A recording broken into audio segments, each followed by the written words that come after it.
You didn't notice, did you? You didn't notice when you pretended to be asleep in the car just to have your mother carry you up to bed for the last time. You didn't notice when you ran to the door and yelled "Daddy's home" after work and he picked you up and spun you around for the last time. You didn't notice when the rain washed away your chalk drawings on the sidewalk and you never went back out there to color hopscotch again. You didn't notice that when you dried off after you danced in the rain and jumped in the puddles, you started caring about makeup and hair getting ruined and you never went back out. You didn't notice that you hung up those plastic play phones and never opened it again. You had a real one now and it was not a toy but an addiction. You didn't notice that you put on your shoes after playing in the ball pits and you never took them off again. You didn't notice when you ate ice cream for the last time without counting calories in your head. You didn't notice when you had your last fight with your sister about who got the passenger seat before you started arguing about who got to drive the car.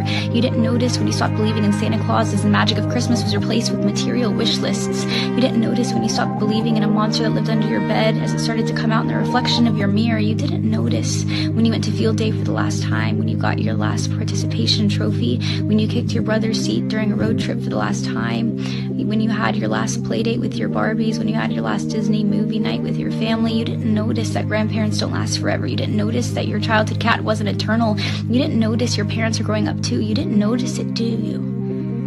You didn't notice that you grew up, but you notice it now, don't you? You notice it every time you look in the mirror and you were shocked because your reflection doesn't look familiar. You look older, you look tired, you look like it's been centuries since you let your imagination run wild. You look like you don't even remember what it's like to be a child, and you notice that every time you look back at pictures and you notice how you were at the age that little you was always wishing for, and you notice how you never thought you would make it this far. Adulthood was as fantasy as the games you would play, but here you are, and you notice it now, don't you? The time goes by too fast.